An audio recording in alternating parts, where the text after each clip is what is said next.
I had 111 Instagram followers, and I posted the 4th TikTok of sneakers, and I woke up the next morning and had 2 million views. I fell asleep with 100 followers and woke up with 50K. I always knew music hit different to me. Everyone was kind of transitioning into Drake, Lil Wayne. Me, I was in 6th grade, and I was like, bro, have you guys seen High School Musical? High School Musical is crazy. Why are we not talking about this? Talk about music from a young age. Let's do it. When did you know you wanted to make a career out of this? When everyone kind of went, and I was still, I was in like 7th grade listening to the Joe Bros and like couldn't tell any of my friends that I played basketball with. That was when I knew that music meant a little more to me than you like just going with the crowd. Yeah, exactly. Than like the normal guys. And then when I got to high school, I started listening to like Ed Sheeran, James Bay, singer-songwriters, and I was just like, man, if I pick up a guitar, I feel like I could write songs like that. Yeah, that's great. No. You would say some of those guys are your inspiration, or at least like a similar sound that you're going for? Yeah, Joe definitely. Bros? I never listened to a lot of Joe Bros. Bro, Joe Bros go crazy. I'm telling you. They're so awesome. And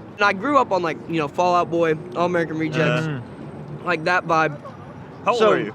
26. I just turned 26. When I started writing songs, I was like, man, it'd be cool to write songs in these singer-songwriter pop ways, but then just like have electric guitars and like big drums like Fall Out Boy songs. So that's kind of like where the sound comes from.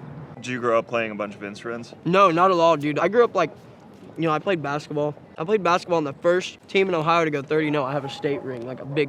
So that was another reason why I liked High School Musical. I was like, bro, I feel like Troy Bolton. I was like, this is crazy.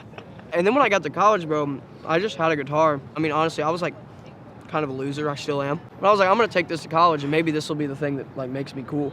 And then in college, it didn't make me cool. Were you the guy out by the tree in the lawn? Literally, that was me. And I was like just learning. And then my friends like kind of dared me to like go play on an open mic night. And I'm just like one of those that if anybody says, oh, you're not gonna do that, I'm like, okay, I'm shameless. I'll go do it. And then I did. I was like, oh man, I'm like just as good as these guys that have been playing, Did you go up and play your own lyrics? No, so back then I was doing covers, but then it would drive me crazy because people would be like, oh, do you write your own songs? And I would always have to be like, no. It was just like, man, everybody wants to hear what I can write. I was like, I can write. I could write these songs if I really sat down and did it. And then so I just started doing it, and then I basically just never stopped after that. So I'm sure you like dreamed about this when you were younger, but it was something that, it sounds like it was something that just kind of happened. Yeah, no, it definitely was, especially the artist thing. When I moved to Nashville, I just wanted to make songs. Like, I would have been totally cool with like being a songwriter, writing for other people. I just wanted to work in music. I wrote some songs that for a couple other artists as Artist Games we play. It's a big rock band. This kid John Harvey and this other band Errors in Action. I wrote some songs for them that kind of like blew them up. How did you get into that? Like, how's that whole system work? Just kind of through a friend of a friend. Like one of my buddies that I'd been writing with had met them somehow, and he was like, hey, you should come to this session and write with us. There were 3 different songs. One's called Put You Through Me, one was called Get a Job, and one of them was called Elena. And all 3 of those songs helped get those artists signed. When those 3 songs happened, me, and then I have a buddy named Spencer Jordan, who's like an amazing songwriter. Me and him do everything together. People in Nashville were like, yo, who is like writing these songs? And it was kind of like the common denominator that it was like me and my buddy on these songs. So that was what kind of put me on to people in Nashville. And then I signed my publishing deal to be a staff writer. And I had 7 random songs. I know these songs are good, I'm gonna record them and, get them pitched to whoever. And then I recorded all 7 of them and showed them to my publishers, and they literally laughed in my face. They were like, bro, you're not giving these to anybody. They were like, you're gonna put these out. And and those 7 songs happened to be my like first EP, which was How to Lose a Girl in 7 Songs. I was on the brink of deleting my social media and just being like, dude, I'm a songwriter now, that's my job, dreams accomplished. And then they were like, listen, let's put out 1 song, and if it doesn't do anything, you never have to put out another one. And I was like, okay. And the first song we did was my song Sneakers, and it like, I think I posted 3 TikToks or 4 TikToks. I had 111 Instagram followers, and I posted like the 4th TikTok of Sneakers, and I woke up the next morning and had like 2 million views. I had like 50,000 followers. Literally, like I fell asleep with 100 followers and woke up with 50K. It was like, it was wild. What's that feeling? Dude, it's weird, bro. I was in Nashville, and I went from like not being a nobody, but I was just a songwriter. Like nobody knew who I was, whatever. And this happened to me on a family vacation.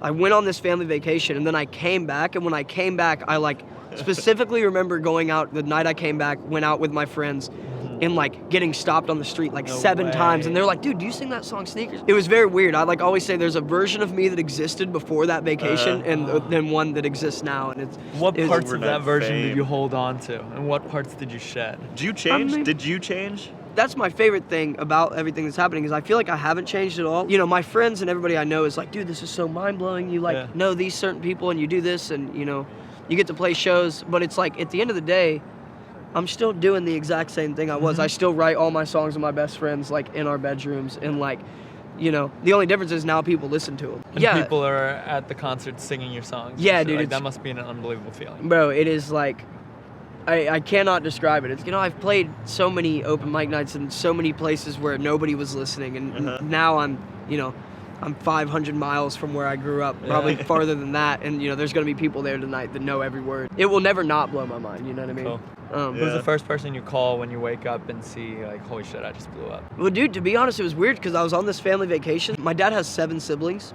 so Wow. I have 26 first cousins. Wow. Yeah, and we all go on this family vacation. So like, That's incredible. yeah, so like everybody I loved and cared about was like already there. Dude, and it was so funny because the whole week, like at that point I was 24. I'm living in Nashville. My cousins, they're like, oh, you know, you're still like making songs? I'm like, yeah, like whatever.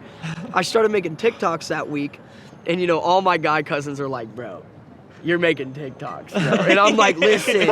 And I kept like, I was kind of talking shit to them. I was like, listen, one of these is gonna go. So that Friday when I woke up and it had a No million, I was way. going around that house. I was like, go fuck yourselves, boys. I was like, look at this. Yeah, That's incredible. yeah. Everybody that I knew and like, you know, was there to witness it, which was like really cool experience. All my aunts still, like my aunts think I like can't go out in public. They think I'm like that famous because I have like Instagram followers, and I'm like, dude, you guys do not understand. Like everything is so normal. You know what I mean? I mean, maybe one day it won't, but I mean, like, you know, right now it's like we're all chilling. So. Aunts. Moms and aunts, I think. Oh, dude, it's hilarious. That's My, we shit gold, you know? yeah, to them. yeah, dude, it's so funny. It's so funny. Yeah. Are you a performer? I guess I am now. Hell yeah, But you're I a love it, performer, dude. I mean, yeah, I can kind of Yeah. tell you'd be Yeah. good up there. Yeah, it's a good time, bro. But it's easy though when you have people that are showing up. You know, I think it's really special and cool when you walk out on stage and just by like being there and putting a smile on, you're like making people's day. Yeah. You know what I mean? And so it's very easy to put on a good show when the crowd is already like, holy shit, like Yeah. that's him. That's the thing. It's like it's just me and my 2 boys from Ohio, That's and awesome. we're just like playing rock music, Yeah. dude. We got electric guitars and we just Hell get up yeah. there and like, you know, mess around. I feel like I always take little things from the people I've been on tour with. The first band I toured with was called the band Camino. Their lead singer Jeff, I learned so much from him about just letting go on stage and just like the more fun you have, the more fun everybody else is gonna have. Totally. Yeah. Yeah, so I like learned that from him, and then I did a show with Boys Like Girls. Just learning so much from all of them is so cool. I went to an Arctic Monkeys concert in Hell yeah. Istanbul. I'm Turkish, and this was like a dream come true for me. And I couldn't wait, and we went there, and I think the guys were just fucking miserable.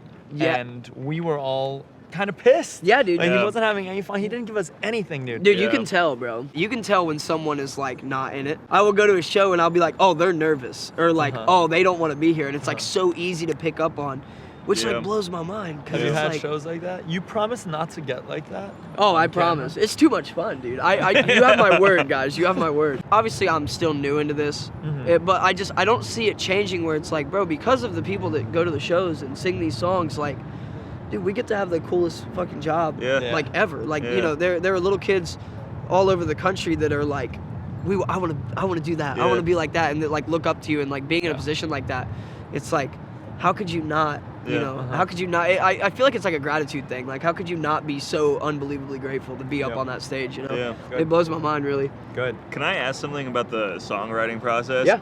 Specifically with like having a team of songwriters. Yeah. So you're the guy with the vision for the song. You're like, I want the song to be about this. Do you write the first draft and then you pass it off and like, okay, edit it, make it better? Or are you like, what rhymes with orange? Yeah, I mean, it's kind of like I'm like so heavily involved in the creative process of it. Like I said, my buddy Spencer, he's kind of like my guy that I run everything by. He's an insane lyricist. I have a song, Love Letter, and Not the 1975. Those are songs that I was like, okay, it'd be sick to have a song called Not the 1975, and the line is, she said, I like your confidence, but you're not the 1975. And then building off that, and then it was another thing where like Love Letter, originally the concept was something like, it'd be cool if like this song was like you were writing a love letter to a girl. Then when I brought that to my boy, he was like, what if she's burning all the love letters? And I was like, boom. And then, you know, once the gates are opened for a concept like that, we can crank out a song in 40 minutes. Love Letter was probably written in less than an hour. Like, so the hard part is coming up with the concept, for like sure. the story. For sure. The hardest part is like, how do you say something that hasn't already been said? What's the twist? Like, what's the cool thing that nobody's done yet? That's always like kind of what we're chasing. I feel like if you're not involved in the songwriting, it can come off inauthentic.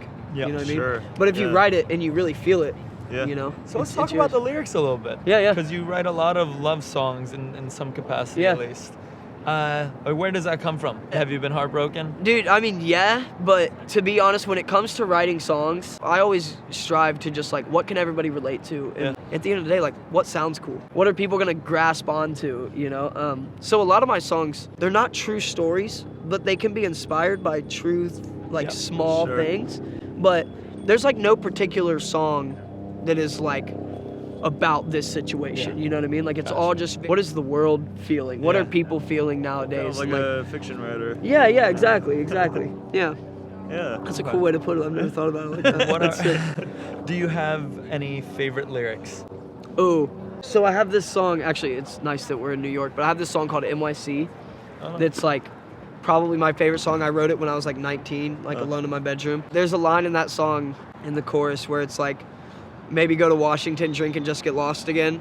And then it's like, cause I'm a monumental mess, like the Washington monuments. That one for sure. And people get that tattooed on a monumental mess all the time, which is like fucking crazy. So let's talk about your trajectory of it, because this is so recent. Yeah. You're 26. This happened when you were 24, year and a half ago, 2 years ago. Yeah. But when did you start your like real post-label concert tour? So like I'd never played a live set in my life. Like I'd never played like with a band or anything. So like I said, that band I toured with, Band Camino, they're like a big Nashville band. They sell out, they just did a tour selling 6,000 tickets. Like these are big shows. And they're one of my favorite bands ever too, and now it's like cool that they're like homies. I put Sneakers on TikTok, and then 3 weeks later, I was on tour with them. My manager called and was like, hey, do you want to go on tour with Band Camino? And it's like, you can't say no. I've never played a show, but like, let's do it. And first show was like Georgia Theater, and so I just got thrown onto these big stages with a band. That's all I've ever known. Yeah. It was like very easy to get used to that, you know what I mean? I want to ask about going on tour. Yeah. We actually asked this other artist this and got kind of an underwhelming answer, but I'm curious. You go on tour, is it as crazy as movies portray? Not at this level, because at the end of the day, like, bro, tours work, you know what I mean? Okay. Like, it's like proper work. For example, like last night we played in Boston. We had to leave Boston at 11:30, drive 3 hours here to New York. Yeah. Didn't go to sleep till 4:30. I had to be at the label at 11 today, play a set for fans, then like say what's up to everybody at the label, and then go straight to the venue. Make it sound so horrible. Are you having fun? Yeah. Oh yeah. I mean, it's a blast, but it's like, at the end of the day, it's a grind. But those nights that we have off. Oh yeah. We have those nights. You're a real fucking rock star. Oh yeah. We're in Columbus, and I'm from Ohio, obviously, and all my like hometown friends were there last week, and then we had like 9 days off, and the boys got loose that night. It was a good time. It was a very good time. I'm normally like pretty so you gotta chill. hold off. You gotta bring it. You care about your craft. For sure. What'd your parents say when you said you wanted to go write songs in Nashville? They thought I was insane. My mom's a kindergarten teacher. My dad's a principal. And I didn't just drop out of school. I like failed out because I just stopped going to classes. I was like, I'm gonna make music, and then, which I don't recommend Were they doing. Pissed? Yeah. I moved in with my grandma for a summer. I knew my sophomore year that I wanted to do music, and I was like, if I want to do it for real, it's not gonna happen in Ohio. I was like, I'm gonna have to go Nashville or LA, and Nashville is closer to my mom. Did you know people that had done it? No. Or were you paving your own path? Yeah, I just kind of went for it. Yeah, just kind of wild. That's incredible. Yeah, I mean, I just knew if I didn't do it, I would like hate myself. Like if I don't go try, because I had no problem. It's like, hey bro, I'll eat shit. I've eaten shit before. I'll go down and fall flat on my face, but at least I say that I went and did it. You know what I mean? Totally. Yeah, and I was only 20 when I moved. It was like a whole thing, but it was fun, man. I learned like a lot about just like life and myself. I truly do feel like if I can do it, anybody can do it, you know? First big tour now. where do you see, like, what's the trajectory like? I've been so lucky. Like, I got signed to Atlantic, which is like one of the biggest labels in the world and has some of the biggest artists. And so I look at it as like, we have the resources to be one of the biggest artists in the world. So let's do everything that we can to be as big as we can. Yeah. And so that's my goal, is just to, you know, I want to touch so many people, dude. I want to go overseas and play shows overseas and just, you know, have that positive impact on a lot more than just the couple 100,000 or so that I have right now. You know what I mean? Yeah. I just feel like we have the opportunity to do something really special, and so I want to make it as special as it can be. Yeah.